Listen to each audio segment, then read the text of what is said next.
Last time out in the M4J network, I travelled down to the Sanley Bay to start running commuter trains out to the neighbouring towns. This time around we're heading to Gardcity to start work on the most ambitious project in the series so far. I'm introducing 5 new metro routes today, which are likely to cause some serious congestion if not planned properly. Fortunately, however, I've been working on something pretty revolutionary to help make this so much easier.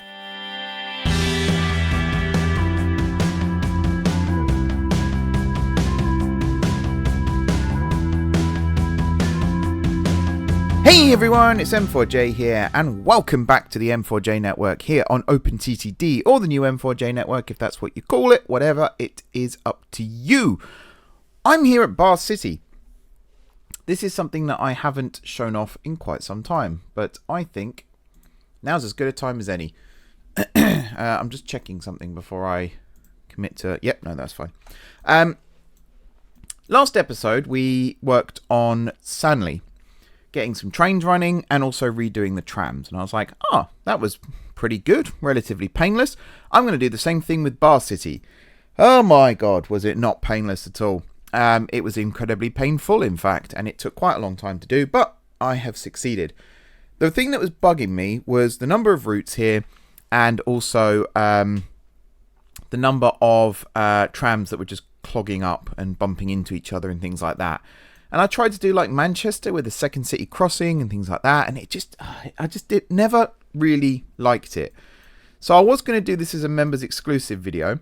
I'm actually very glad I didn't, because I wouldn't say I lost my temper over it or anything, but I just did not enjoy doing it, and it wouldn't have been a very good video, particularly if someone had actually, paid to watch it. It certainly wouldn't have been a very good video. Excuse me. I've also, if you've been watching my Transport Fever 2 series, still got the cough, still need to clear my throat, apologies in advance, still recovering from whatever it was, I have no idea. We're on to week 4 now since I had it, and I'm still not fully there. Main thing is I can talk now, which is good. What was I talking about? Oh yeah, I can talk, I just can't remember what about. So there are still 8 routes, 8 tram routes that come through Bahecity. We've still got the 3 depots, there's the one over here, there's the one down here, and then there's the one up here. What we've done, or what I've done, is simplified things. So now, I'll show you the 8 routes actually in their own thing. Don't know why I did that. Did not need to do that. Let me just pin this as well, because I need to remind myself what these all do. Bahecity, Bahecity trams, off-peak, boom. Number 1. So number 1 comes out of this depot here. It goes down to the airport terminal 1, crosses through Bahecity via Bahecity Hardham, Bahecity Central, down here to Bahecity Tarnley, and then across to Bruntberg, which is where the airport is, which still needs eye candy. We'll get onto that at some point in the future, I am sure. That's route number 1. Route number 2. That comes over here at Frentbourne. Again, comes out of this depot, comes to Frentbourne. Excuse me. We're off to a cracking start, aren't we? From Frentbourne, it runs this way round into Bahecity Central, and then out this way past Fort Dronford, past Faungate, and up here to Puberg. Pretty simple, pretty straightforward. Route 3. That also starts at the airport, Terminal 1. Goes through Hardham, goes through Central. This one, though, goes through Fort Dronford and also up to Puberg. So this airport down here is quite a busy one, and Hardham now has 2 lines running through it. Route 4, that starts at the airport, but Terminal 2. And in fact, I think it's the only line that runs out of Terminal 2. Again, runs through Hardham, runs through Central. This one, though, comes down this way and terminates over here at New Rendhattan. Again, I believe this is the only line that comes down here. Route 5. Now we're starting to see a bit of a change.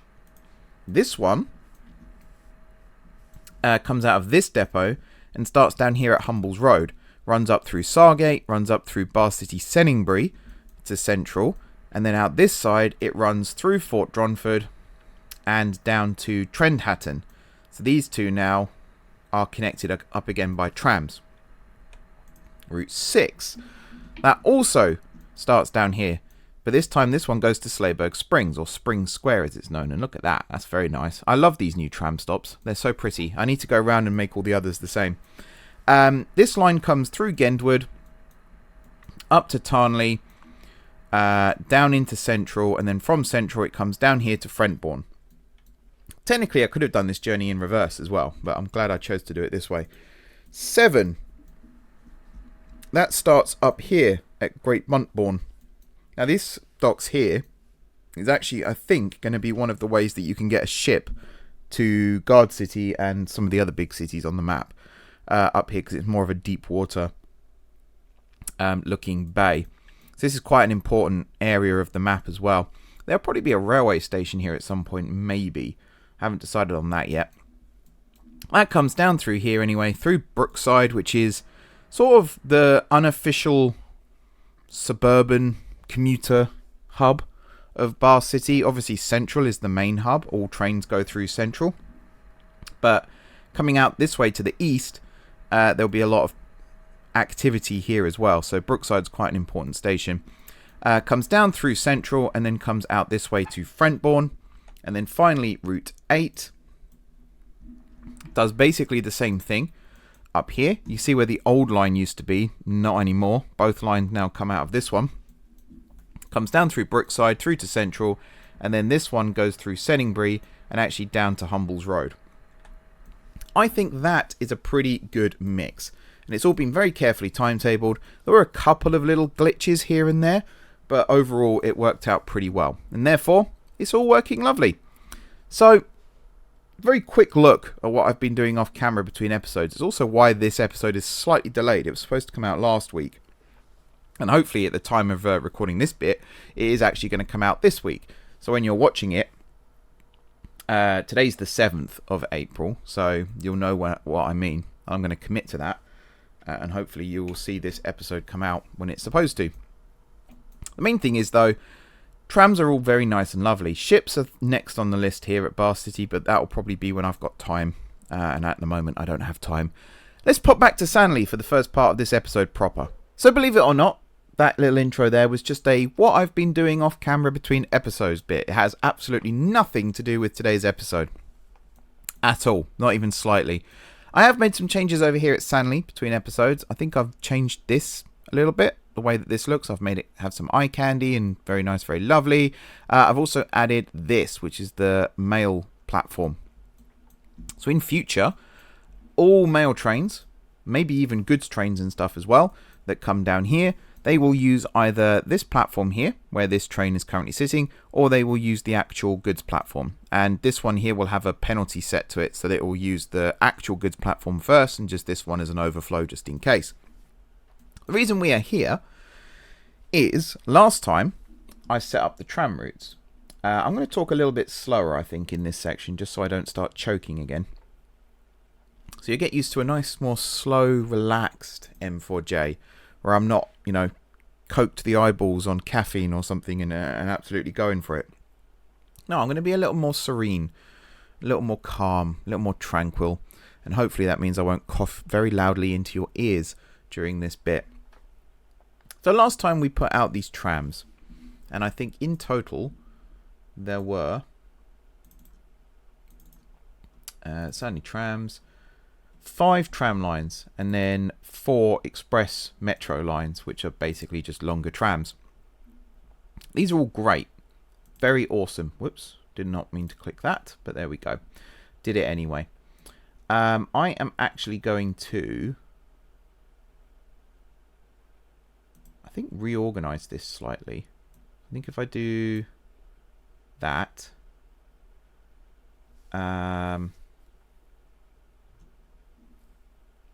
with me a second. I'm just going to extend this out. I'm kind of doing this off the cuff as I'm going. So that's obviously part of that one. Yep. Sanley Mail. That's fine. So Sanley Metro. Sanley Trams can then go like this. There we go. That's what I wanted to do. And then out of these, I want a peak and off-peak.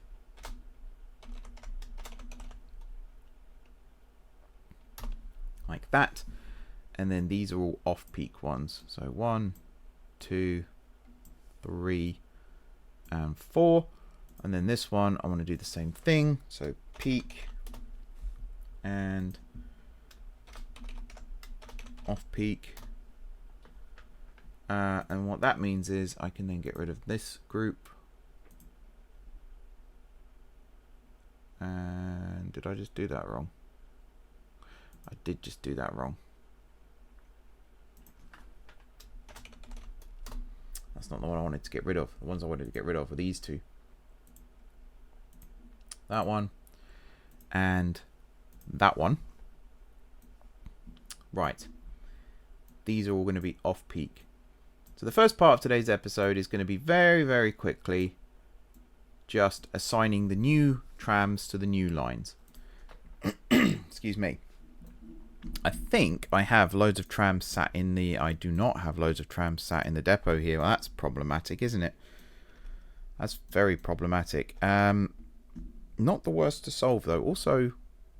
Oh, no, they are over here. I was about to say I should have more, because they should all be sat... Yeah. Yeah. There's something else I want to talk to you guys about as well, actually, but I will do that in a little bit, because it's actually something very exciting and interesting that I'm working on to do with this save and this series. And actually, it would be a big help, because I recognize the fact that I'm inviting people to become patrons, channel supporters, all that stuff, and actually join this game. But I appreciate the fact that there will be some people out there who are looking at it like, I have no idea how to do this. And, you know, they might not want to step on anyone's toes. They might not want to get in the way of anything. And the worst part is calculating timetables for trains, because I hate doing it. Master Trams, who's a professional, hates doing it. George, who's just learning, he hates doing it. None of us particularly enjoy doing it, but it's crucial if you want to make sure that your trains actually run properly. So I've been working on something that's going to help make that easier for us as people who do it on the daily for this, and also to hopefully try and entice more people to join the save and actually become part of the game and join in and, you know, hopefully enjoy themselves too. But that's not for me to say. I'm sort of talking and doing this at the same time, which is never a good idea. I need to find the Jubilee tram, which is that one. Yeah. Cool. I think we're set up and ready to go for all of this then. So yeah, I'll talk more about that thing in a second, because there's quite a lot to it. It's quite in depth. Just know that where I've been off camera, I've not just been sat watching TV all day. I've actually been working on something which I think is going to be really, really cool. And it isn't just for openttd. It can be used for pretty much anything at this moment in time. But more on that in a second. Let's, for now, get these trams here up and running. So, what I've done here is copied the orders. I haven't shared. I've just copied. Excuse me. Just give me 1 second. I need to go cough.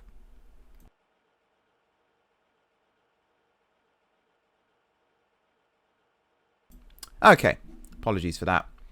Again, I have no idea where this cold came from. It just crept up on me. Boy, did I know when it arrived, though. Right. Here's what I need to do. I need to set up... I think there's 6... for this. Man alive, hang on, I've got to do it. I'll talk out loud while I'm doing this and it will help me remember. I need to set up the peak routes, or the peak services for these routes. So each route, there's 5 in total, has 6 morning and 6 evening peak services. 2, 3, 4, 5, yeah. No, wait. 1, 2, 3, 4, 5, 6, 7, 8, 9, 10. Oh, there's 10. Okay, that makes things a bit more interesting. I mean, I guess I'm going to have to do it quite crudely then. Because what I was going to do was have, if I thought there was 6. So I was going to have 6 set up on the scheduled dispatch here. So it needs 6 vehicles and therefore it would run the service 6 times. But that's obviously now no longer the case. So the first thing, let me just pause this. First thing I'm going to do is remove that conditional order because we're not going to need that anymore. Next thing I'm going to do is hop back into the timetable and then scheduled dispatch because it's all going to be managed from here. So I need to remove all of these slots. And I think I need to insert these manually then because I was just going to do it.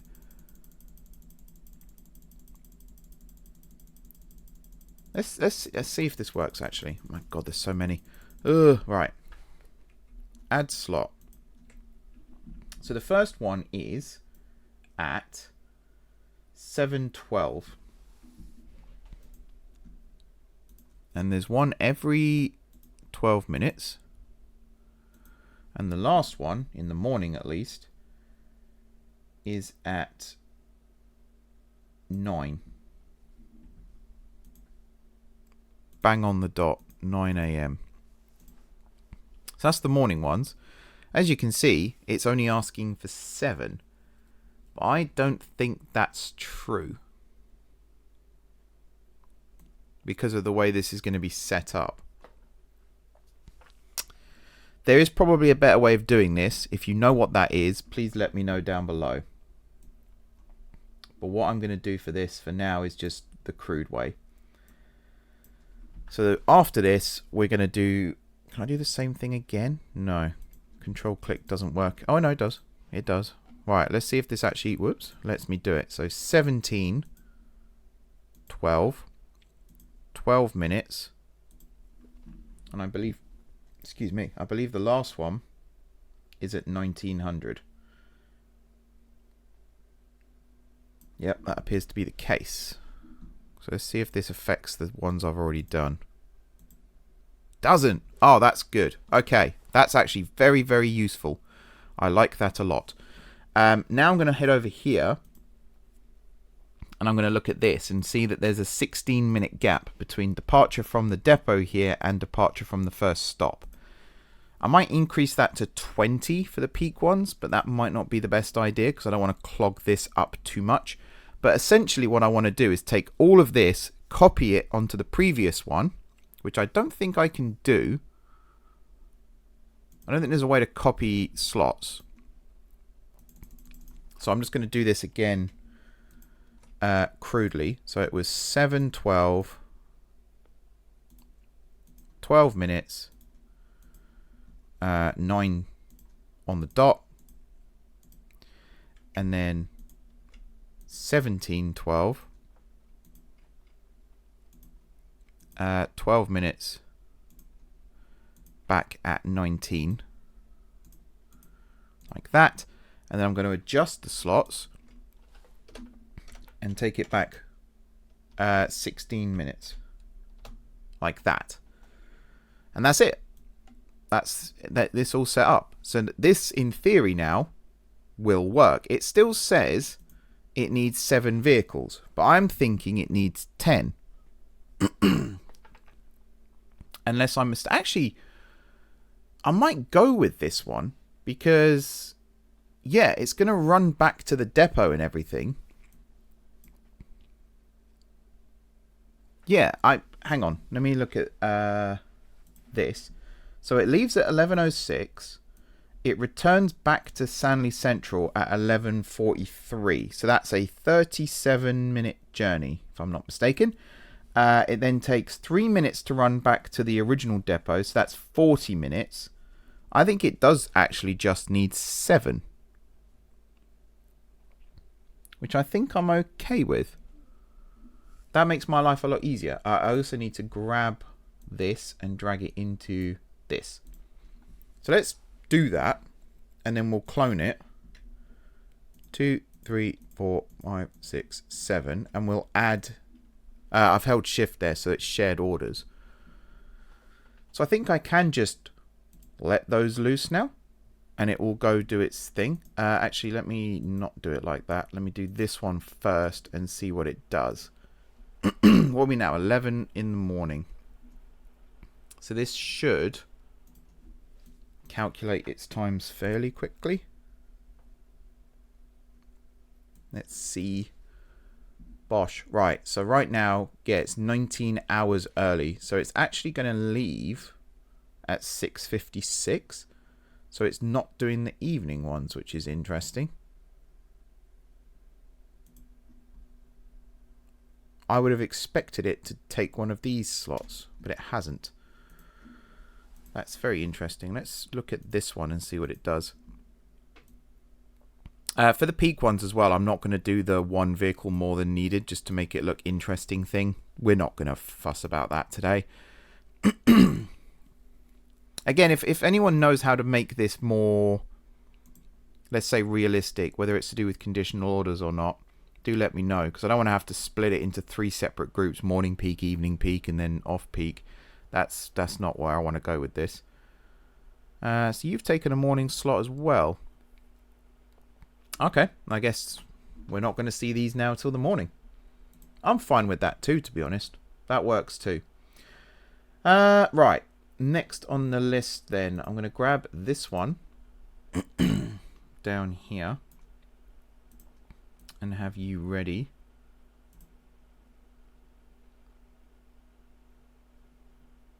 Yeah, so there's only 4 departures on that one. So maybe 7 is still too many. Who knows? Let's get you then. So this we're gonna copy from this one, but we're not gonna share. Just ahead of time, so I don't forget. We're gonna drag you into O2, and then we're gonna fix your. Excuse me. I'm so sorry with the whole throat clearing and stuff. I know it's very annoying. It's not ideal for me either, believe me. Right. Your first departure is 7:14. So let's pause the game again. We can just do all of them now. I've got a rough idea as to how this is going to work. Is there a way to, like, if I control click? No. I was hoping there'd be a way to, like, remove them all in one go. That's a lot of departures. I don't know if it would tell me how many departures there are there. That is a lot of departures. And there we go. Okay, add slot. So 7:14 is the first one. 12 minutes, and then the last one.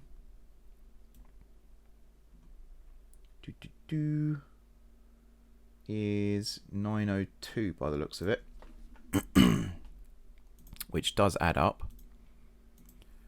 9:02. And then here, add slot, 17:14, 12 minutes, and 19:02. There we go. Also, while I remember, I've got to remove that. There we go. So now it's telling me the number of vehicles, and this one's telling me 7 as well. Which is probably true again, but who knows? 7:14, 12 minutes, 9:02, and then 17:14,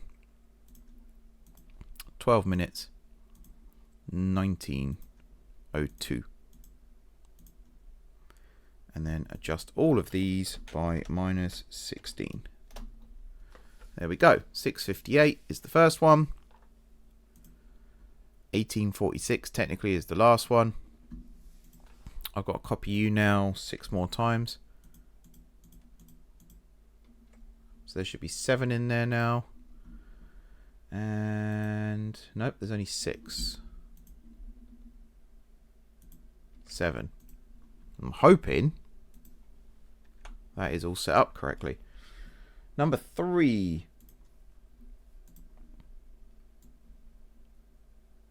So I don't actually know why I'm opening this one each time.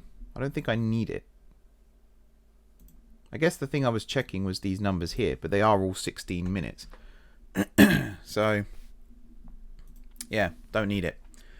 You copy from that. Come down here. Remove this. Delete. Timetable. Schedule dispatch. Hit next. Remove all of these slots. It's probably going to tell me 7 again. If that's what it thinks, that's what I'm going to give it. But there is a possibility that I could actually get away with fewer than this. I could, in fact, work it out. But I'm not gonna. I'm just going to trust the game on this one. If we end up with excess trams sitting in the depot, it's something to look at. It's one of the reasons why I like having vehicles left in here during the day. It's just something to look at.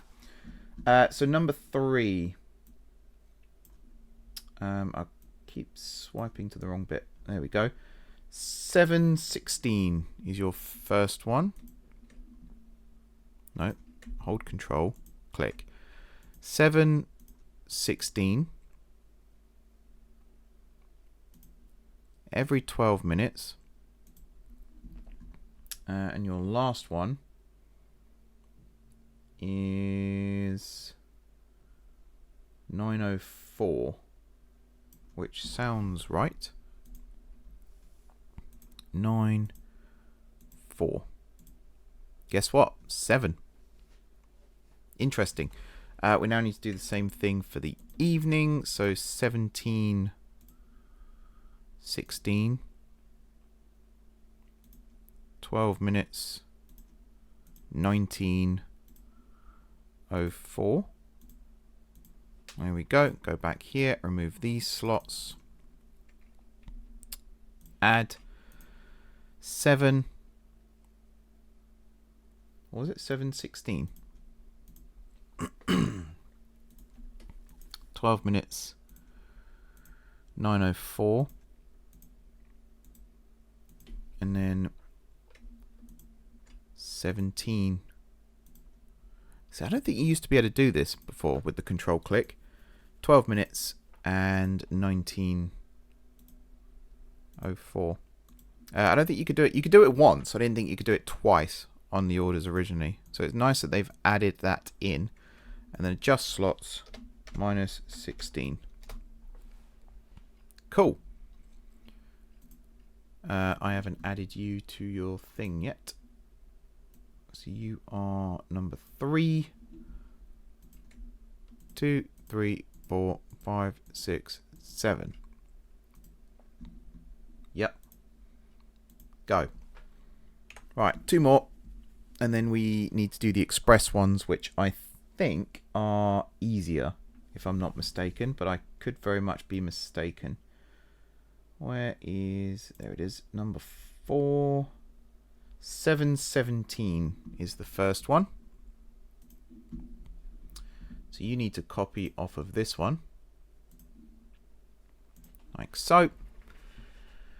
I think I just need the same number of vehicles as I've already got on the line. So 5 instead of 7.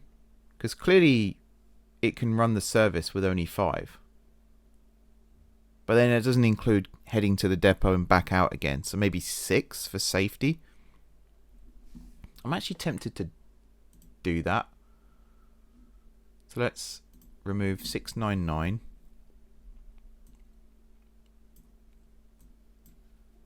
I'm just going to sell them. 673. And in this case, 603. I'm going to send it to depot. Do it nice and quick. Come on, game. Runs very nicely on this PC, I must say. On my laptop, it is incredibly slow in comparison. What are you? 603, which is that one.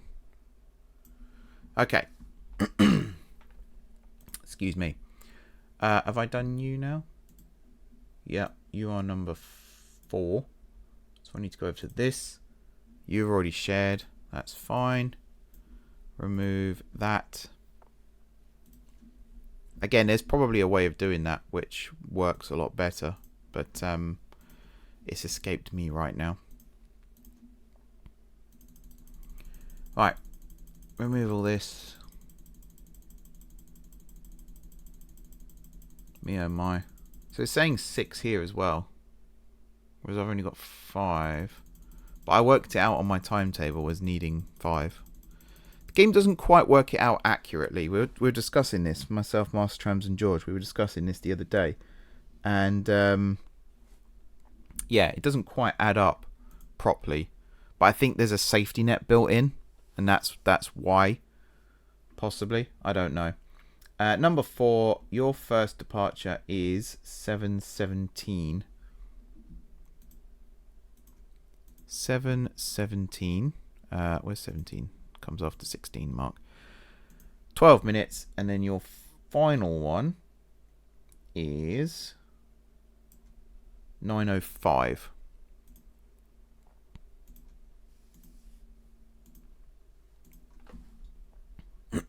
Excuse me. And then same again. 17:17. 12 minutes. 19:05. There we are. And then back one. Remove. Whoops. Remove these. I've forgotten the time already. It is 7:17. 7:17. 12 minutes. And 9:05. And then 17:17. That's 16. 17. 12 minutes and 19:05.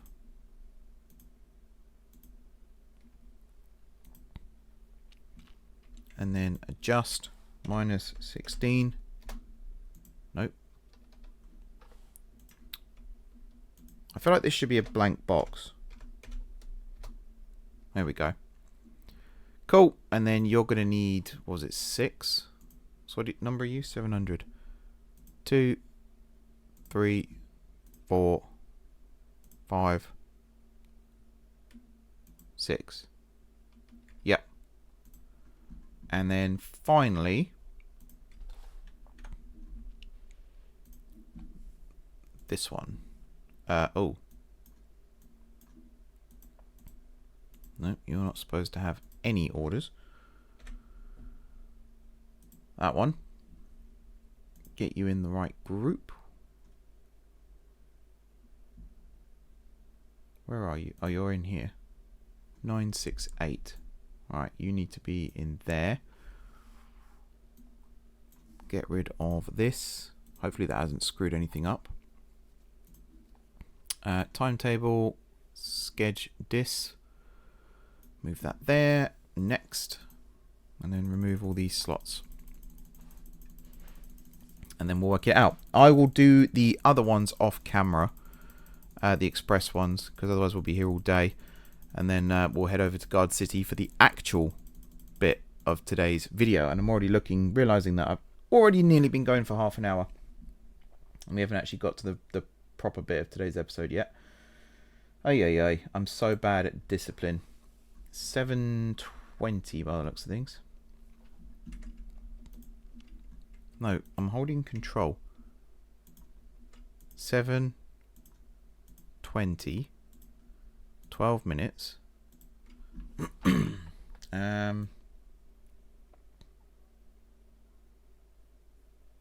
9:14.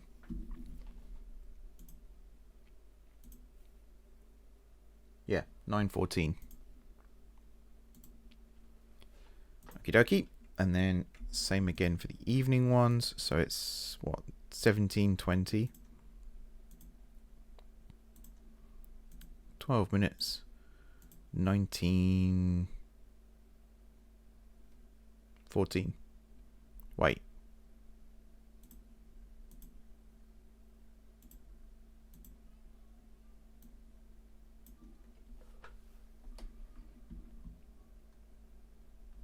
That's not right. It's coming up with 19:08.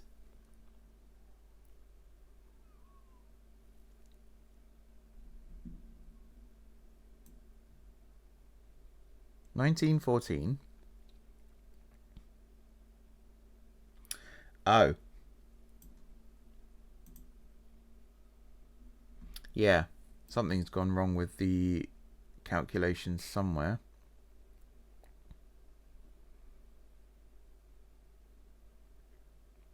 Yeah. Okay. Think I see where it's gone wrong. This should be fine still, though. 720, 1720, 1908, 908. I don't know if the 908 is operated by... No. Yeah, okay. This is fine. Yeah, no, it's fine. I think it's where I've added the things in and stuff. It's not quite calculated it properly. This, on the screen in front of you guys, is fine. The one I've got is wrong, but I'm not going to change that right now. 720 to... I guess 908.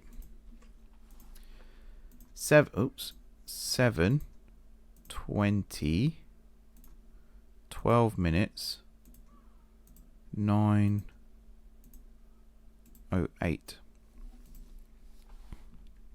Yep, and then 1720, 12 minutes, 1908. There we go, and then adjust, minus 16, and this one's actually telling me 6, so we could probably get away with 4, but I'm still going to do 6.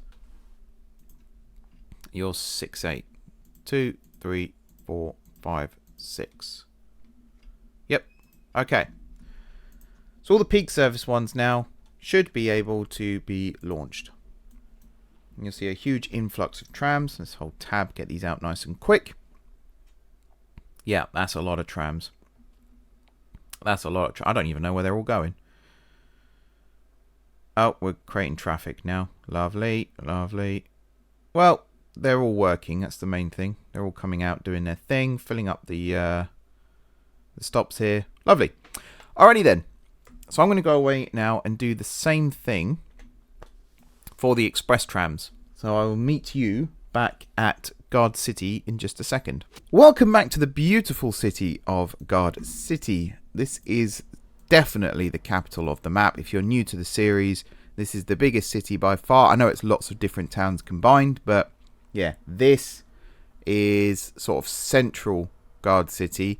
And then if I get my plan lists up and just do show all, this square is Greater Gardcity. So you get an idea as just to how big this place actually is. I need to hide all those again because they are ugly and most of them are obsolete. So why are we here? I think I mentioned this in the last episode or the episode before. Excuse me. We are working on something today called the Hatfield Light Railway. We're actually looking at it here. There's one that flows through Guard Lake. You might see it. These little sets of platforms here. These little sets of platforms here. And then over here at St. John. Those little sets of platforms there. That's one line. There are two main lines that run through the city. They actually intersect over here at West Bank. We've got the one on the viaducts, which was originally, when this map was first created, 7 years ago, 6 years ago. How old is this map, everyone? 5 years ago? I can't even remember now. We used to have a branch. In fact, you can still see the stub left over there. That came down this way. It crossed the road on a bridge, swerved around here, went this way through a station, which I think was this one, which is Pier 39.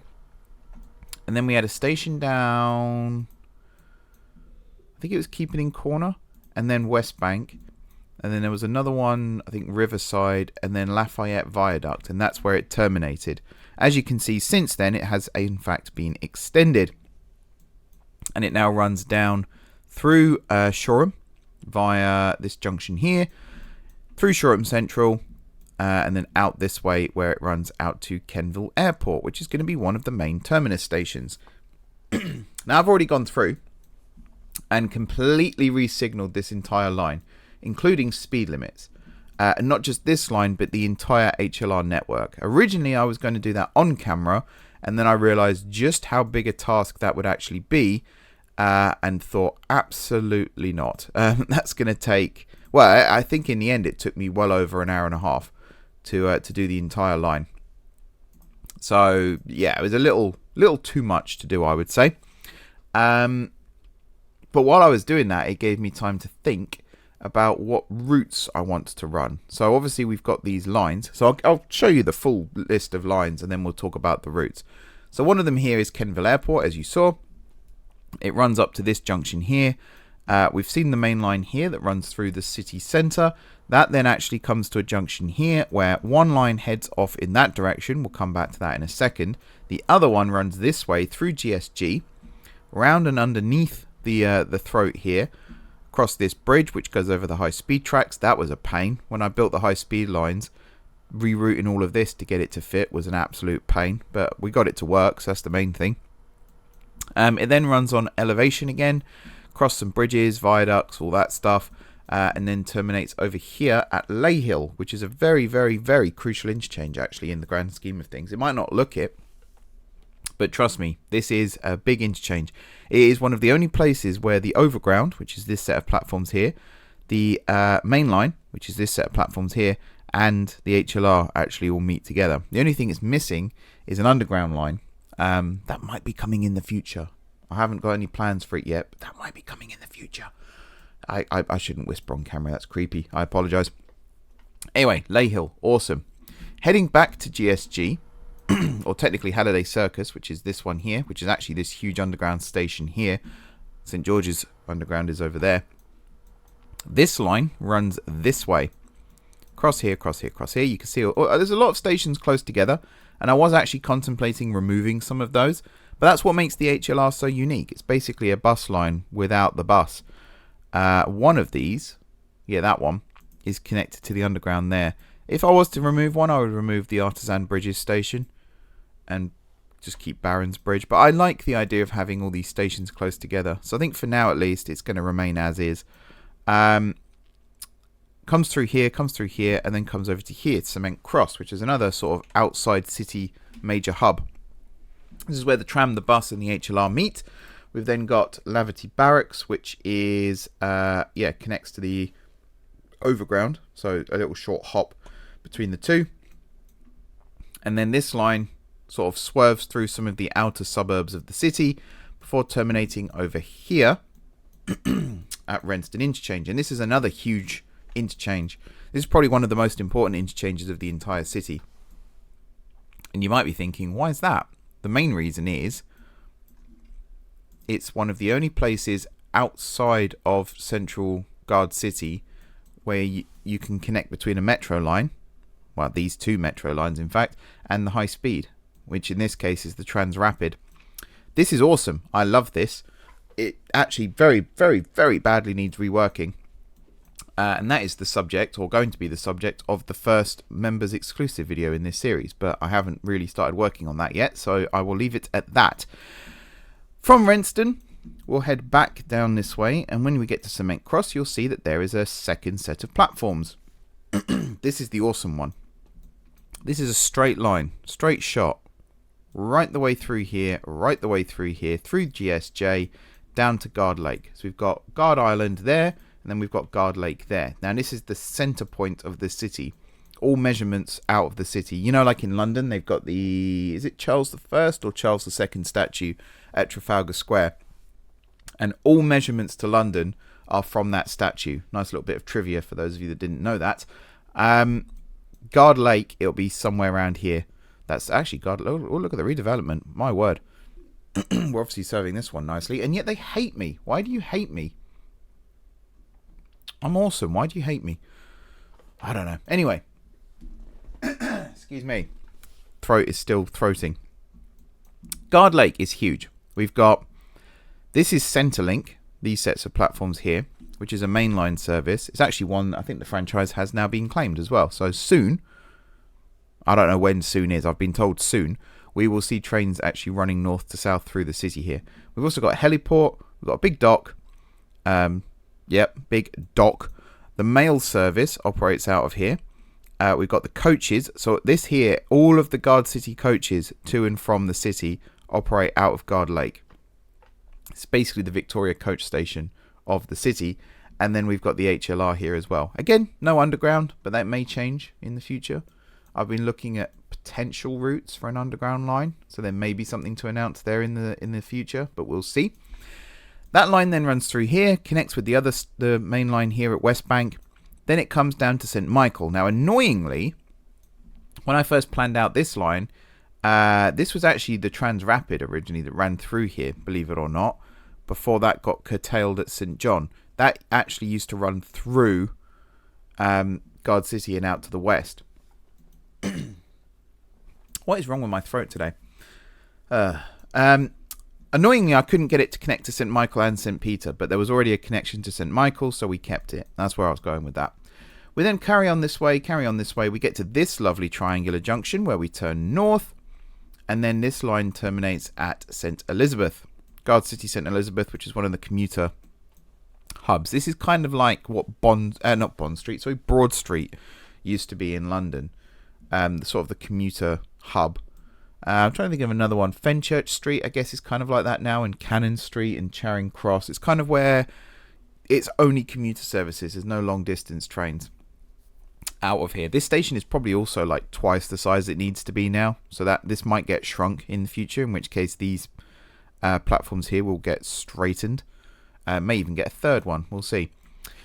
Heading back down this line, you'll notice that it forms, as I said, this weird Y triangle shape. Coming down this one, we'll follow this one in just a second, but were we to go straight on, which you can't actually do here, you'd end up at Slenston. This is kind of the west version of Renston. This one is very huge. These platforms here are the overground. These platforms here are obviously the HLR. These platforms are on what's called the Western Reaches North Line, which is, as you can see, we've got high-speed tracks here. This is like an experimental route. There's one to the north and one to the south. They both come out of GSMI, which is St Michael. I'm trying to think where the high-speed tracks take over. Here. This is built for advanced passenger trains, which were tilting trains here in the UK. There is one still left over, I think, at the Crewe Heritage Centre. I believe that's the only one. They were the precursor for the Pendolinos, essentially, and they tilted. And the whole idea here is they can operate at their maximum speed, which I believe is 156 miles an hour off the top of my head, but that might be wrong. And then on the slow lines here, we'll have double-decker trains. This is built to European loading gauges. So not only will we have tilting trains that are able to run at high speeds, we'll also have double-decker trains, which is why this is such a big hub, because there's going to be lots of passengers coming into the city. You think they come in from the west here, stop, and they can transfer onto the overground, the HLR. Again, maybe an underground line in the future. We'll see. I think there's like 3 overground lines possibly that will come through here in the future, so it's going to be incredibly busy. But to carry on with this video, back down this way, we've got a couple of other little hubs along the way. There's this one here at Loughton's Walk, I'm going to call it, not Lowton's Walk. Then there's this one over here at Flunfingfield, Flunfingfield Transfer, where you can switch to the underground. The underground stations, I think I'm going to rebuild, make them look a little nicer. And then this returns to here, where it links up with the Shoreham line again. So that's the overall network. Let's talk lines. This is a lot simpler. So the first one is Renston Interchange to Gardcity St Elizabeth via Guard Lake. So essentially a straight shot, start in the east, run through all of this, get to Cement Cross here, where we'll take the direct line straight through the city here, straight through the city here, and then here turn north and terminate at St Elizabeth. This is mainly to get people from the east of the city to the west, and vice versa. So connecting at St Michael, it then goes through Guard Lake, where you can change to north-south trains, and then out to St John, where you can then head to the east, and then Renston, obviously, where you can head to the east as well. St John is sort of the I'm trying to think what to compare it to. It's almost like a Marylebone type station, where it's very much an underrated station in the city, but its importance cannot be understated.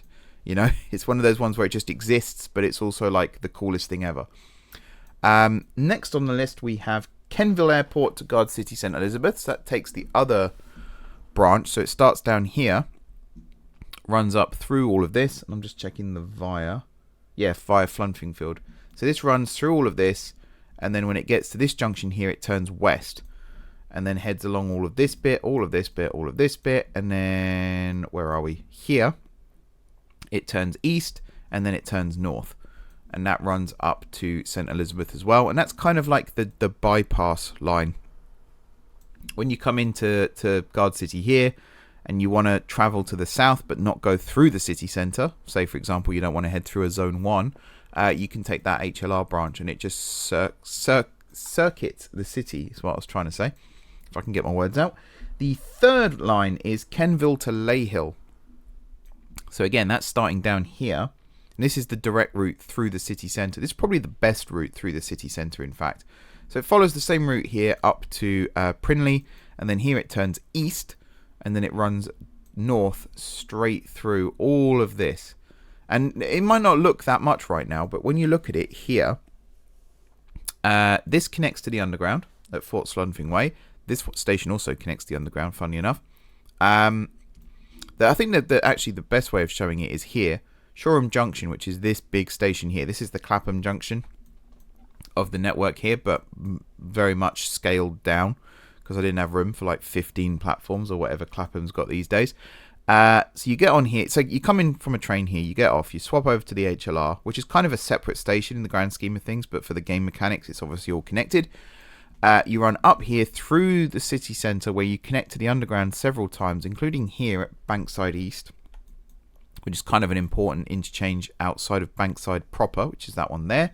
You then connect to the boat several times at all these various docks. There's loads of bus stations as well that you connect to. And then when you get to here, you go through Halliday Circus, which is a huge bus station and also underground station. And then Gardcity St George, which is this absolute behemoth of a station, which is the biggest station probably on the entire map, actually. Never mind just in Gardcity. This is the one where I used to post images of it. People used to be really, really impressed. It's huge. It's the high-speed hub. It's the hub of 4 other franchises, I believe. They all start and end here. It's also got the Centrelink network running through it. It is huge. That then continues out this way, obviously, up to Leyhill, but we don't need to worry about that. And then we've got Renston to Shoreham Central. So that is, again, starting over here at Renston, through all of this. When you get to Cement Cross, though, you go on this line, which takes you up and around through all of this. Again, along the top of Guard Lake itself. Guard Lake is obviously the big lake here. Guard Lake, the town, is actually built on an island. So it should be called Guard... The island itself is Guard Island, and then the town is called Guard Lake. It makes sense. It makes sense. Anyway, runs across all of this. Just about avoids connecting with all of the major hubs, but still connects with other lines that go to the major hubs. Then it turns south through here, and then this line terminates at Shoreham Central, which is this one here, and it takes the middle platform. We then have Slenston to Gardcity St George. So Slenston is, I always forget, over here. And then this takes this line here, runs this way like so, gets to the triangle here and goes straight on, and then cuts up through the city and terminates at the central platform here at Gardcity St George. That's it. Those are the 5 lines. Nice and simple, right? In terms of rolling stock, I've already got an idea. Let me grab a depot, because I need to check something still. So the BR Trains team, as I've said previously, are awesome with what they do. And one of the things they've done, as you can see I've already got it open, is this. Oh yeah, no, this is going to work fine. So this is in 1986, there were some experiments to come up with some new tube stock. Obviously, they were called experimental stock. The one that won, I think, became the 92 stock, I think. I might be wrong there. But these experimental ones are perfect for what I want to do, because as you can see, there was a green one. That's this one here. There was a red one, which looks like that, if you can see in the top corner. And then there was a blue one. And if you know me, and you know the channel's history, we're going to go with the blue one, because why not? We might even have all 3 colours, to be honest. There's no reason why not. The thing I was worried about was the top speed, because the top speed of the HLR is going to be 40 miles an hour. apart from on corners and stuff. You can see there's a lot of signals here that have already got speed limits applied to them. These things can go 60, so they're going to absolutely rocket around. You can also see they've got a capacity of 260, but they're only 1 tile long, I believe. Yeah, and these stations are 3 tiles long, so we could have 3 of these coupled together, just like the DLR does. In which case, what's 260 times 3? 180, 780, if I'm not mistaken, passengers on each train, which, considering the hubs that we're connecting up, that is perfect. But before we can buy trains and start doing all the timings and create schedules and things like that, we have one more job to do. There are going to be 2 depots on this network. One is going to be up here, this one, at Daningpool Island. This is going to get rebuilt in just a second. The other one, also just noticed, of all the bridges and tunnels and things that I re-signaled, forgot to do the most important one. There we go. The other one is going to be down at Hatwood, which is actually where we just were, over here. Both of these are going to get rebuilt because we're going to have lots and lots of trains. I am aiming to replicate the DLR's frequency. For those of you that don't know, I did the research last night, so I hope this is accurate. The DLR has several different routes.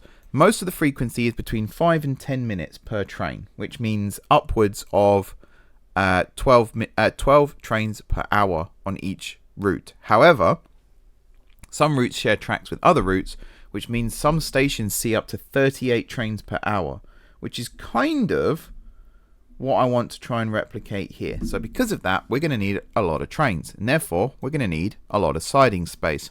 So all of this here is about to become a huge siding, or set of sidings, and that's going to be Hatwood Depot. Now hopefully we don't run into the problem that some other players have, where pathfinding means the train waits at the signal here because the closer sidings are occupied, but waiting for those to clear is less penalising than going down to the far end.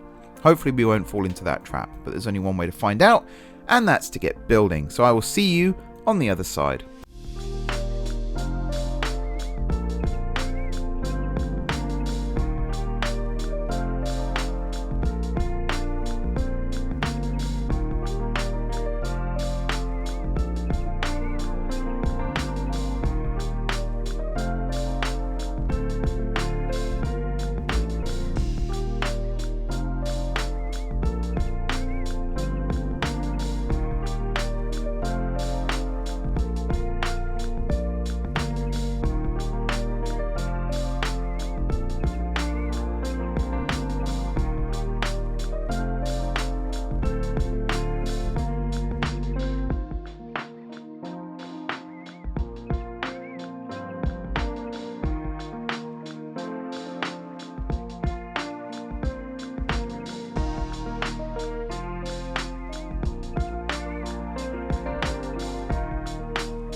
And there we go, 2 complete depots. Let me just do a little bit of tidying up here if the game will let me. I can do that bit and I can do that bit, but I don't think, yeah, I can't do that bit. I could probably actually just trim that, as weird as it might look, and then do something a bit more like that. Yeah, that works. I like the fact this is all contained on an island. I think it looks pretty cool. We will build a bridge. You can see where I've left space for that. And then obviously we'll fix the roads at some point as well. I imagine the town of Princeton, yep, they absolutely despise me. Well, that's absolutely fine. Didn't want to be liked by them anyway. Right. Oh, hello. I think someone's just subscribed to the channel whilst I've been recording. Thank you if that was you. What was I going to say? Oh, yeah. So, with the 2 depots combined, we have 71 sidings down here at Hatwood, and I'm hoping this works and it stretches far enough, but we'll see. 4 rows is quite far, but I think at Sanley I have more than that. Nope, I have 3 rows at Sanley. Okay, this could be interesting. We'll see if this works or not. It might not, and then in that case we'll have to go to plan B. Plan B was to have this set of sidings here and then another set of sidings here. So we can still do that. In theory, we could just trim this line here and build it all full there, and then take what was here and move it over here, and then have a second set of lines access those. Hopefully it doesn't come to that. Anyway, there's 71 sidings here. There are 31 sidings over here. That means in total there are 102 tracks that we could potentially store we could potentially store trains in. That should be more than enough. For contingency, what I'm planning on doing with all of this is as follows. I'm going to get the timing trains from here to run from Renston to their respective destinations, which were, off the top of my head, he says whilst getting his phone up quickly, Gardcity St Elizabeth and Shoreham Central. So there are 2 lines that operate out of here. There are 2 lines that operate out of Kenville, and then there's the Slenston to St George one. Considering Slenston is accessed via where are we? This line here. I'm pretty certain this is the right one. Goes that way. Yeah. This depot, this line, this terminus is going to be served by this depot. Obviously, Kenville's going to be served by this depot as well. And then the Renston ones are going to be served by this depot over here. That means we should have enough storage space here for the Renston services. We should also have enough space for the rest of the services over here. And I think the peak hour services will be split between the 2. So there is a chance that both Renston services, peak services this is, may not be served by this depot. One might be served here, the other one might be served over at Hatwood. We are yet to see on that one. So I'm going to go away and set up the timing trains. I'm not going to buy them on camera right now because in a minute I'm going to transfer the save to my other PC, and therefore there's no point getting all the windows open now just to then shut them, just to then open them again. So I will see you on the other side where I'm going to have some timings. Before that though, there is one other thing I wanted to say. I hinted at it earlier. A timetable program is something that I've been working on behind the scenes as well. It's actually been taking up quite a lot of my time, literal days in fact, working with it to try and get it working how I want. Now, I'm not a coder, I'll admit that now. I have had some help with this, both from other people and with a little bit of help from AI as well. I know AI is still the dirty word. For coding though, you can't really accuse AI of stealing in that regard, because code is code at the end of the day. But what I'm planning on making, and so far I've got it to a point where I have a working prototype that does some things, although I sent that program to Master Trams and he managed to find a fatal flaw with it almost immediately, and it is actually a flaw that will affect me here as well, so I need to go fix that. But essentially, the way the current program works is you put in a list of stations, you put in a list of journey times between those stations, and you put in a list of stopping times at those stations.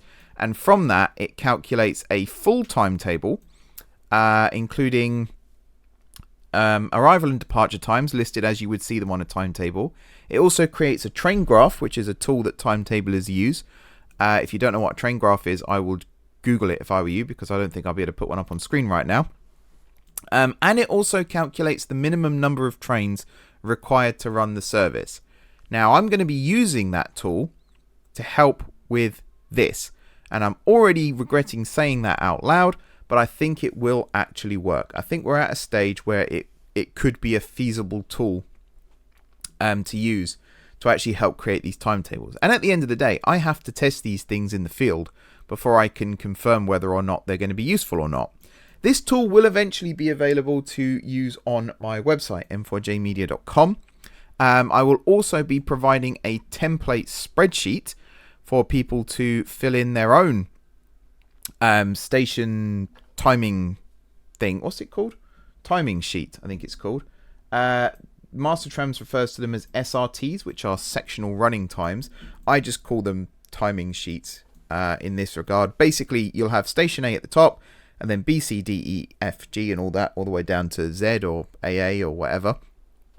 And then you put in next to it the time it took to run from the previous station to that one. So for example, station B will have the time next to it that is the time from station A to station B. I also have a program that I've created that can take that spreadsheet and turn it into a series of running tables. So you'll be able to see how long it takes to complete a certain journey. The idea eventually is this will all be one big program on my website. So you can go on to m4jmedia.com. Don't do this yet because it's probably not going to be available at the time of recording, but eventually you'll be able to go to m4jmedia.com, download the template spreadsheet, fill it in however you need to. The program that you then return to, which will be on the website, you can then upload that spreadsheet to the program, and from that it will generate timetables, either through drop boxes or tick boxes or something. I will find a way to get it to generate timetables for you. The reason I have done this is because I realize that it's quite intimidating for people who don't know how timetabling works, myself included. A few years ago, really, I've been learning it slowly with the help of Master Trams, and even now I'm nowhere near the level that I would need to be to do this professionally.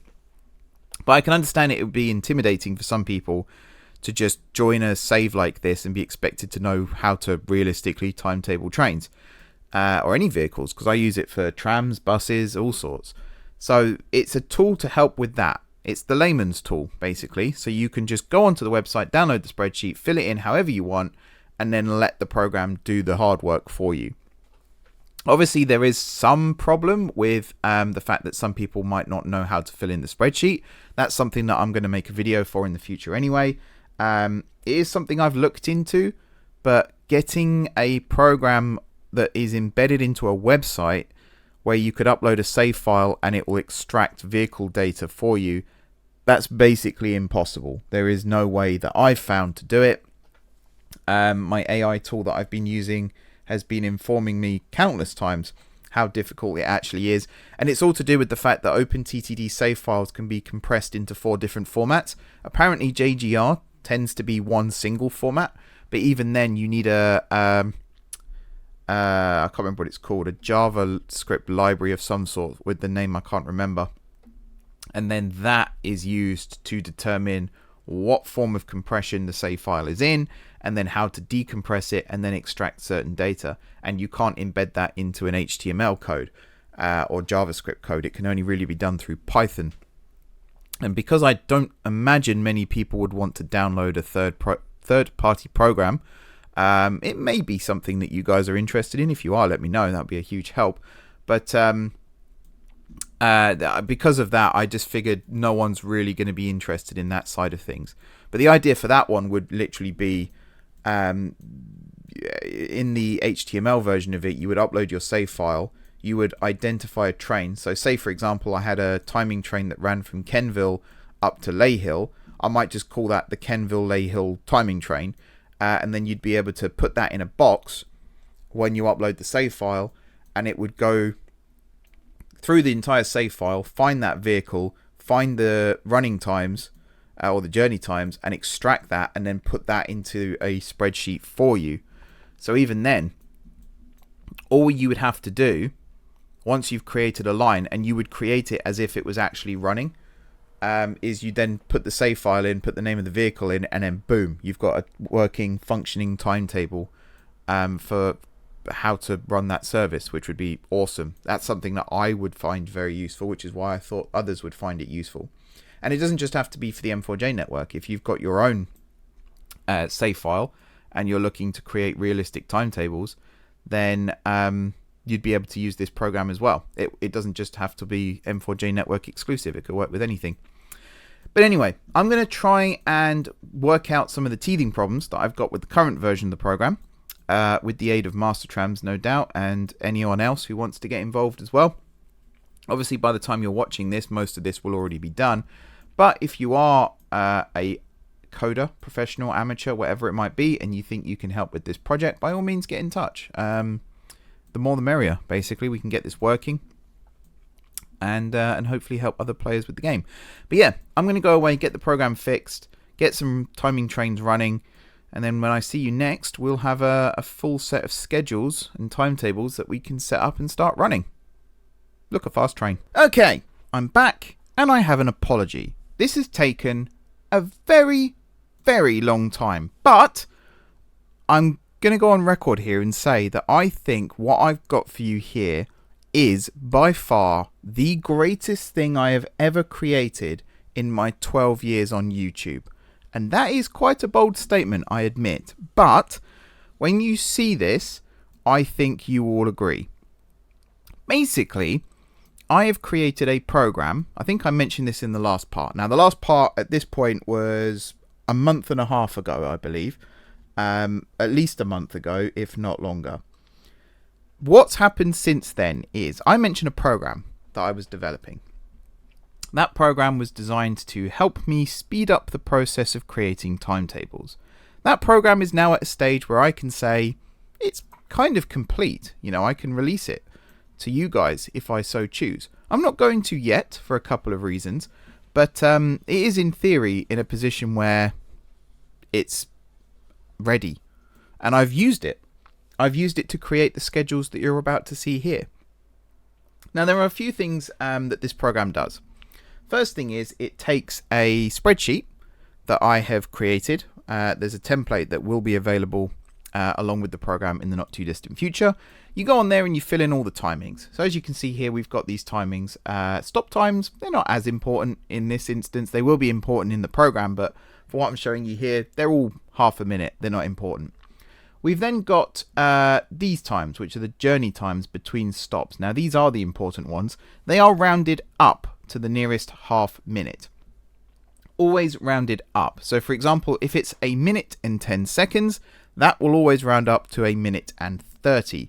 Now, I believe Master Trams told me that that doesn't have to be the case, and in fact, it probably shouldn't be the case. But for this, I've decided it's better for a train to be early than it is for it to be late. And it's only ever going to be early by a maximum of 29 seconds. It will never be earlier than that.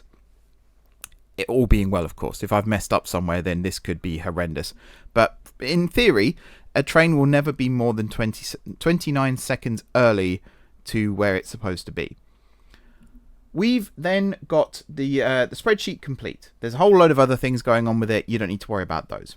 I wish I could show you it right now, but to get the capture working on Chrome would be a faff right now, so I'm not going to bother. I will make a dedicated video on this, though. So if you do want to check that out, and you haven't already subscribed, now's a very good time to do that. And I probably think that will be the greatest video I've ever made as well. But again, that's a very bold statement, so I'm going to withhold on that one just for now, just in case things do go belly up between now and then. I have road tested this significantly with the HLR here. And everything you're seeing here is actually the rounded numbers off of the spreadsheet. So the spreadsheet I'm pretty happy with. That works, that's fine. I then have program number 1. There are 3 in total. Program number 1 takes that spreadsheet and turns it into a series of journeys. Through the spreadsheet and through certain symbols used on the spreadsheet, this program can detect when a journey starts, when it reaches the end of its outward leg and begins the start of its return leg, and when that journey ends. So in other words, when it reaches the end of its return leg. I might use return as the terminology here, but for some coding reasons, I've had to call it inward in some of the programs that I've developed here. So outward and inward kind of makes sense as well. That then generates a series of JSON files. Actually, no, it doesn't generate a series of JSON files. It generates one JSON file. That JSON file is imported into program number 2. Program number 2 is the actual timetable setter. So here's scheduled dispatch. If I was to click, actually let's do it on this side. If I was to click enable and hit add slot here, I have this, but on a program. These are all HTML JavaScript programs, by the way, so they will be available on my website to start with, where you can head over to m4jmedia.com and you can check it out. Again, I don't know the release schedule for that yet, so don't go there yet if you're watching this within the first week of publication. If you're watching this 5 years down the line, chances are it'll be on the website by now, so do go check that out. But I have this. So it loads in the journeys, all of the journeys for that schedule, because there will be more than one journey in theory on the spreadsheet. So it will load every single one of those in. you can then select which one you want to create a timetable for from a drop-down list. It then asks you the start time, asks you the period, so frequency, and then it asks you what time the last departure will be. You then choose a train that you want to run that schedule. Anyone who runs a schedule here on the M4J network, they will be required to designate a train ahead of time for what rolling stock's going to operate the service.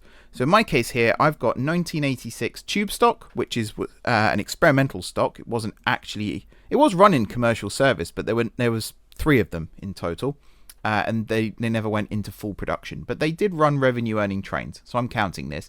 And right now it's the closest thing to the DLR. When fantasy and reality get combined, that's what I do here. The DLR is the inspiration for the HLR. What was I saying? Oh, yes. So you choose the rolling stock. Now, the rolling stock is actually very, very important because, as I've learned from Master Trams, every single item of rolling stock in the UK has a series of values attached to it. There's something called the on-off time, and then there's the length of the train. Now, the on-off time is how long it takes the driver to turn off the cab, so turn off all functionality of the cab, and also how long it takes to turn on the cab. I don't know whether that's a combination of literally how long it takes to turn it on and then off again, or if it's just on-off time and then it's the maximum value. I literally have no idea. I probably should find that out, but it's not that important to this. The point is there is something called an on-off time. For now, most of them default to 1 minute. In future, that may change. And then also the tube stock, so what we're using here is 30 seconds, because I don't anticipate it's going to take longer than 30 seconds to start up one of these trains, particularly as the HLR trains are supposed to be driverless. So in the grand scheme of things, I'm pretty certain that's the maximum time. The length is also important because at a terminus station, so this is a bad example, let's say GSG, a train pulls in. The driver switches off the cab. He steps out, or she steps out of the cab onto the platform, walks the length of the train, gets into the cab at the other end, and activates that cab, switches it on. Therefore, there is a journey time that person will have to travel here, and it's the length of the train. There is a formula that is then used to calculate what's called a minimum legal layover time. So that is the minimum amount of time that the train has to wait in the station before it can depart on its next journey. And that formula is twice the on-off time plus twice the length of the train. There may be other factors involved, but that was the formula I was given. So these high-speed trains here are actually a very good example. Are you arriving or leaving? So you're arriving. So once this train stops, the driver will turn off the cab. Even if they are not the driver taking the train back out on its next journey, the next driver will still have to walk down the platform, which is this side, onto the train and activate the cab to then head off in the other direction. And because of that, there's always going to be an amount of time that the train has to wait for. So that is factored in. When you choose your train on the drop-down list, and there are 130 trains to choose from right now, including various combinations of loco-hauled stock, that will generate the minimum layover time. You also select how many units are in that train. So these trains here, technically they are 2 units, but they're half units. There's a split in the middle. But for the sake of argument here, they are 1 unit. Our trains on the HLR, if I scooch over here, in fact, you can't even see them here. Let me select this. You'll see they're 2 units coupled together. Therefore, you select 2 from that drop down. That then changes slightly the formula for the minimum layover time. From that, you then generate your timetables. And that creates a full list of timetables based on what you've selected for that one service. Eventually, I will set it up to generate timetables for multiple services. But right now, it just does it one at a time. It also generates a train graph for that service. Right now, though, that's kind of redundant, and you'll see why in a second, but it was a really cool idea at the time. It's just been superseded by something else. But you can get a visual representation as to what your timetable will look like, both as a timetable and also as a train graph. You can already see why I'm very, very excited about this project, because getting the train graph to work took 3 days of coding. And I'm not even lying to you, that took 3 days. And then I found a bug which I had to fix, and that took 3 weeks to fix. So That's why this video has taken so long to produce. 99% of this video production has been creating these programs. What was I saying? Oh yeah. So when you generate these timetables, you then have an option to download these timetables. These are downloaded as a JSON file, which has all the information for the timetable itself, and you can also download a visual image of the train graph if you wish. But I will recommend right now that you don't do the train graph because you won't need it momentarily. Because you then take all of the JSON files that you have downloaded. So for example here, there are 5 services operating on the HLR. I then have 5 JSON files with timetables in. You then take those JSON files, I think I'm pronouncing that right by the way, it's JSON, so I just say JSON, but it might just be Jason as in Derulo, but I don't know. You then take those files and you upload them into program number 3. Now program number 3 is the magnum opus of this entire operation. It is the conflict detector. So I've got 5 services here where if I wanted to, I could go through each and every one of them and see where they're likely to conflict with one another. But I will say off the top of let's say top of the bat, that's not the right expression, is it? I will say now that there are 17, or the test examples I was using where the trains were hourly, there were 17 departures a day and there were 5 services operating, which means there were 5 lots of 17, which is what, 50 plus 35? So 85 services. I've now since changed it so that there's a train every 10 minutes, which means there's 6 an hour over the course of 6 a.m. to 11 p.m., which is 17 hours. So again, I'm doing the maths in my head. What's 6 times 17 times whatever? There's a lot of trains. I think there's 110 or something departures a day on each service from each terminus station. It grows exponentially. And there will be future episodes. Next episode, I'm already considering doing the West Winds line out of GSE. And, you know, there may be thousands of departures from various stations throughout the course of a day. There's going to be a lot of conflicts. And I didn't want to have to go through manually and detect them all myself. So we have the conflict detector. You upload these JSON files and you hit start detection. And it will flag any time that there is a conflict. Now, there are ways that it detects whether or not there is a conflict. The first thing it does, let me just adjust my chair while I'm talking here because I'm still sinking. I need to get a new cylinder for my chair, but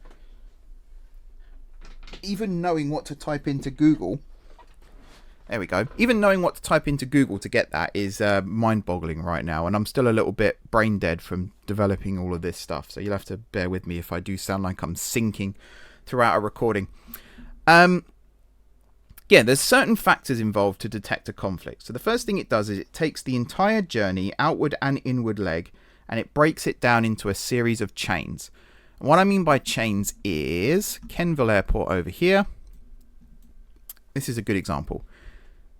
This here is the first station in question. This will be the first one that is looked at.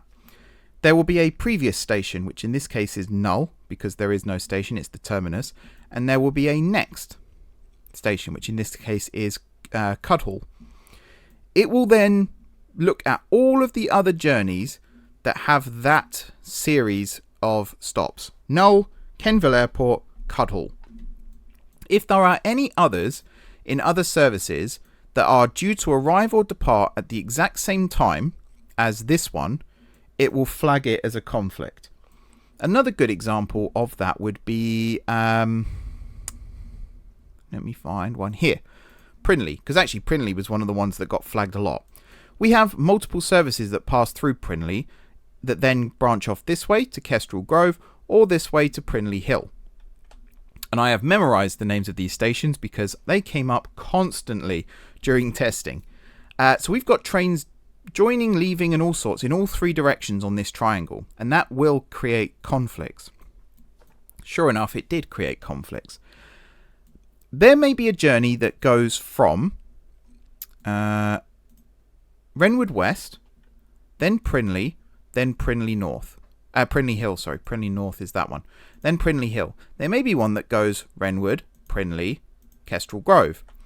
The point of the chains is if 2 of the 3 match in the same sequence, it will flag it. Because there may be an example where, and high speed is a good example of this. Where's my high speed line? Over here. This Winston Kylestra has a through line, which is a waypoint. And we do actually have trains that use that as its waypoint. So each side of this, there's Brundwood High Speed, which doesn't actually operate right now. And there's a waypoint this side as well, which is Frindinghead High Speed, which does operate. The train will flag this one. Then it'll go through either the station or the waypoint, and then it will hit this waypoint here. These may also be stations either side. It doesn't matter. Whether it's a waypoint or a station, the functionality remains the same.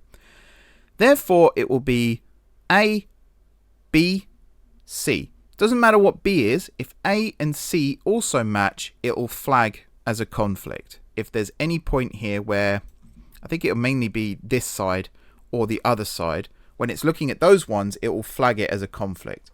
I'm doing a really, really crap job of explaining this, but I promise you it works from what I can see. Once a conflict is flagged, it'll then do a series of automated assessments to determine whether or not it's a genuine conflict, and then it will present you, the user, with a series of questions. One of the first things it does is detects whether or not it is a terminus. So in Kenville's case, it is a terminus. This is a bad example though. A better example is Shoreham Central, which has 3 platforms. Trains go through on both outer platforms. There are 2 services that do that. However, there is a third service, which is this one, that actually terminates here. So the first thing it does is detects whether or not the train actually terminates here. And it does that again by looking at the chains. So if it goes here, here, whoops, didn't mean to click there. If it goes here, here, here, and then the next one is null, it detects that as a terminus. And therefore, skips a lot of the questioning. The first question it will ask you is there a dedicated platform for terminating services? In this case, yes, there is. So you tick that box, you hit confirm, and it clears the conflict, or at least it, takes you to the next step. If there's no terminating service detected, it will then ask you another question, which I believe is, is there more than one platform that the train can access?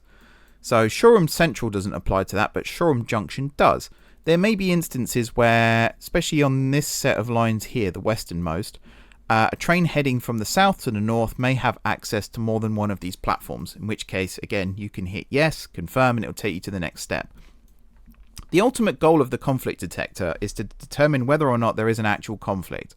And if there is, it will then deal with it accordingly. Now, again, in the Shoreham Central case, I've set it so that the terminating service is always offset by 1 minute from the other service it's conflicting with. So in this case, it was one of the Kenville services that was coming through, and then the Shoreham Central train was meant to be arriving here at the same time. The program then offsets that by a minute, so the through train comes through first, and then a minute later, the terminating service comes in and stops.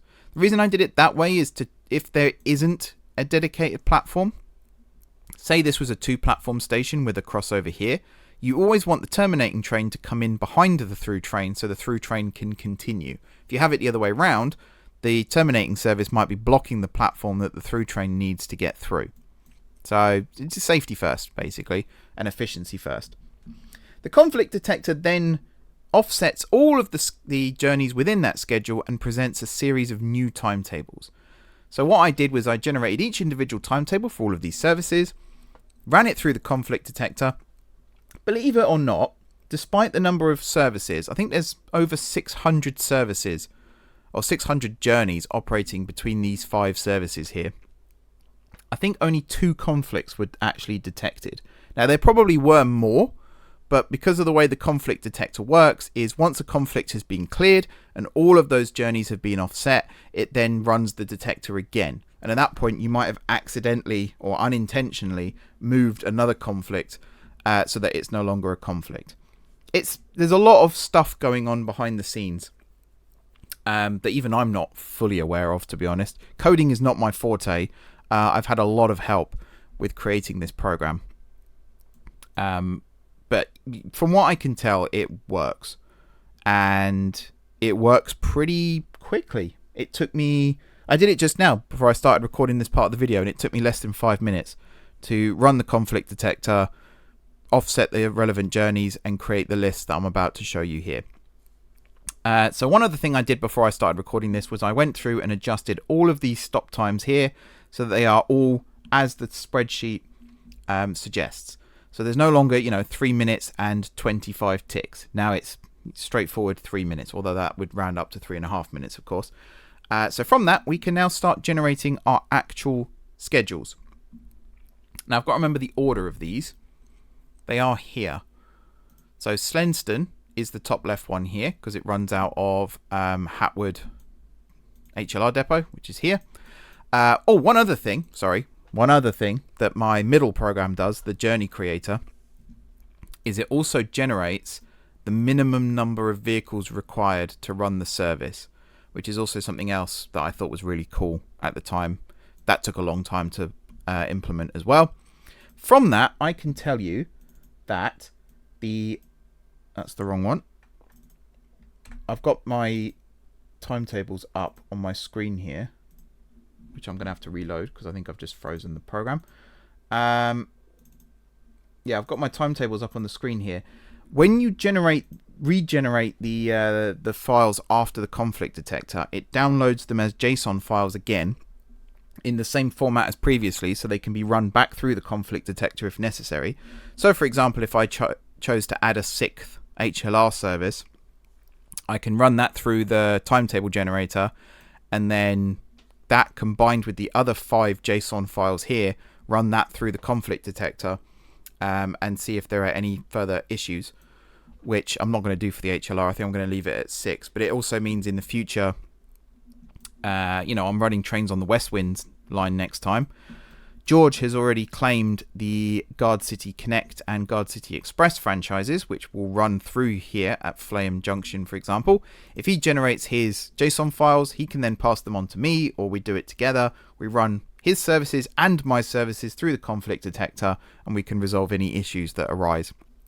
And it becomes a collaborative thing, which I think is really, really cool. I cannot remember what I was saying. Oh, yeah. So you can download them, the conflict detected and cleared schedules. You can download them as both the JSON files again, and you also get a PNG, which is a visual representation again as a timetable. So I can tell you from this that there are 9 vehicles required to run the Slenston to Gardcity St George service with a 10-minute headway. Now, the interesting thing is I want to compare this to the game and see what the game says. Because right now, there's a few things I want to compare to the game. But right now, I have vehicle number 1. Let me zoom in. Vehicle number 1 is set to leave Slenston at 6:05. It then returns back to Slenston at 7:27. The next instance of vehicle 1 departing is at 7:35. So that's, what, 8.5 minutes later? I want to see if the game agrees with me on that. So we're going to find out. It's going to be a fun experience to do together. So I've already said the first time here, so we can actually start setting this up as we go now. If I select Slenston over here, actually I need to add 3 to this one, I believe, for reasons that will become clear. You are schedule number 3. The HLR sidings, which are, if I go over to Slenston, you will see these, which also coincidentally just happens to be 9 sidings. That is a pure fluke, by the way. I did not mean to do that. I can't even remember if I'd shown you these before, but yeah, I've built some storage sidings and there happens to be the exact number that I needed, which is really cool. You are going to be schedule number 2, and then the depot over here is going to be schedule number 1. So I need to head now to schedule number 3, which we've already got selected. I'm just going to move these down a little bit as well so they are out of the way. Cool. So schedule number 3, which is Slenston Station. We're going to hit add slot, control click. We're going to select 6. That's 5, you dummy. 6. and then 05. Train every 10 minutes. The last one leaves at 05. Just going to confirm that that is the case. These files are huge, by the way. These image files. Oh, that's interesting. I've got here the last one as 22:45, which doesn't sound right to me. That doesn't sound right at all. So maybe I've made a little bit of an error there. We might just run with that though. 22:45. The main thing is, when I click add slot in a second, I'm hoping it says 9 vehicles required. See, this one says 12, which is very interesting. But 6:05, 6:15, et al. Yeah, 6:05, 6:15, 6:25, 6:35, 6:45, 6:55, and then 7:05. I'm not quite sure why it ends at 10:45 when I'm pretty certain I did it to 11:05. Maybe I didn't do the right generation thing. In theory, though, I can set this to... I need to add these manually now. 22:55 and then 23:05. It makes no difference in the grand scheme of things, because I believe it was vehicle 2. Yeah, vehicle 2 was running the last train of the day, so now it'll be vehicle 4, which is absolutely fine. Why does this box keep getting bigger? I've not done anything there, no, I haven't. So this one's now ready, in theory. There are a couple of other things I need to do. So the first thing I need to do is head back to Carnwell, and I need to make sure that, because there's only 2 platforms here, I need to make sure that, what's the journey time? Between Carnwell and Slenston, it's 2.5 minutes, plus a 10-minute wait. So 12.5, 13 minutes before it's due to leave here, it needs to leave these sidings. So the way I can do that is to basically set up 1, 2, 3, 4, 5, 6. So 7:25. 6:05 to 7:25.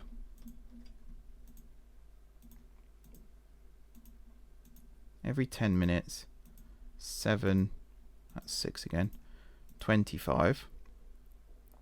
And I'm hoping this says 9 again. Yes. Now I can adjust, and I'm going to do minus 13. So that means 13 minutes before it's due to leave Slenston, a train will be dispatched from here. And that's 2.5 minutes to get into here, plus the 10-minute wait, plus an extra 30 seconds just for safety. Now, I think the trains are actually supposed to only be here for, again, 8 minutes, something like that. So the example I've got is it arrives at 6:42 and it departs at 6:50.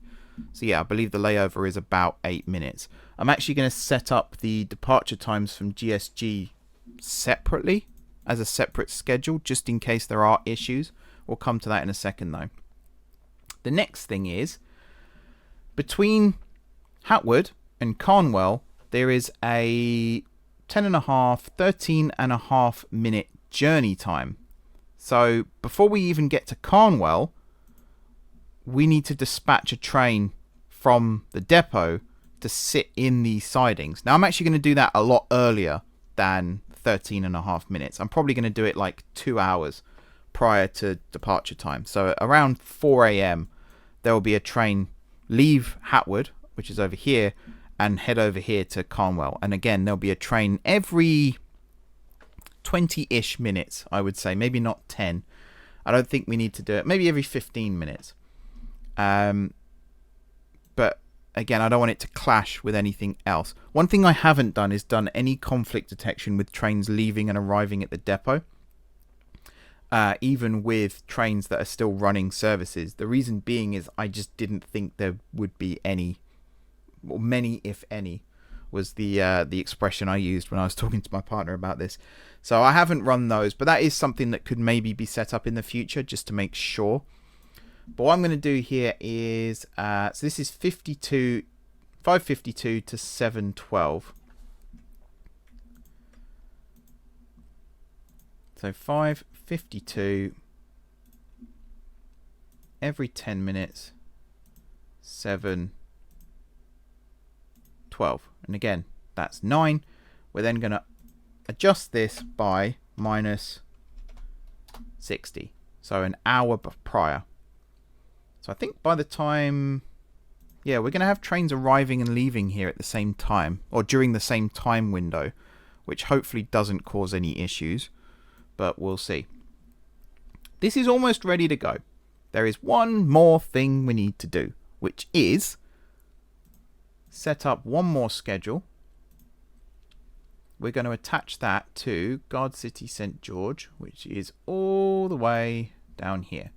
Now again, in theory, we probably don't need to do this. The reason I am doing this is because the timetable shows rounded numbers. So 6:42 is the arrival time at GSG. It actually says 6:41 on there, so that's really close. And I think the reason it says 6:41 on there, as in here, but 6:42 on my timetable, is because I, as I said, used rounded numbers. So if it's 6:41 and 30 seconds, that's rounded up to 6:42 for display purposes. It always rounds up. That may cause issues if you're trying to catch these trains for real, because if it says the train leaves at 6:42 and the doors shut at 6:41 and the train leaves, that's obviously going to be a bit of a nightmare. But, you know, we're not here to help people catch trains. We're here to help people run trains, which I think is the mantra that most train operators use these days. But anyway, we're not going to get into that. GSG. The first departure from GSG is at 6:50 AM. There is then a train every 10 minutes. And the last one leaves at 23:30, it says here, but I believe that is actually not the case. We'll find out how not the case that is in just a second. So 23:30, add slot. So that's saying 12 again. But I think what it actually is, if I go back to this slot. How many extra was it I added? So it was 22:45, so it's 2 more, wasn't it? So I need a 23:40 and a 23:50. And a 23:50. Now, all being well, we should see now on here a visual representation as to this journey. So, as I said, all being well, and I'm actually starting to get a little bit more optimistic about this. We were supposed to arrive at 6:42. On the game here it says 6:41, which is pretty accurate. Departure is at 6:50. Arrival back at Slenston, according to my generated timetable, is at 7:27.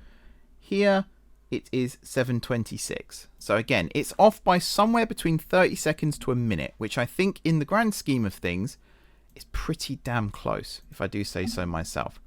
And because of that, this schedule's ready to go. We know we need 9 more vehicles, so I'll get those in just a second, but this is ready to go. I'm also going to buy the vehicles manually and assign them to the schedule, purely because I need their individual unit numbers for another project that I'm working on, but we don't need to worry about that. I'm also not going to do the other services here on camera, because I've been going now here for 33 minutes. Combined with the rest of the video, this is a long one. So I'm actually going to start wrapping up this video here in just a moment. I am so hyped about this project. It might sound like nothing for the most part, and there's a lot of behind the scenes stuff, and there's still lots of stuff that I haven't even mentioned yet. And there's loads more features that I'm going to add to this in the future. So there will be the ability to, if I find one of them quickly. Where's Fretwood? Fretwood's south, isn't it, this way? Is it Fretwood? Is it called Fretwood? Why can't I see it? Might not be that line, that's why. I'm trying to find one of my heritage railways. They are very well hidden, if I do say so myself. That's the one that hasn't been rebuilt yet. Oh, is it on this line?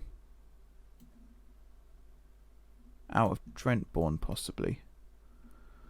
Where's one of my bloody... Oh, let's just go to the Blue Lagoon or something, because I know where that is. That's over here.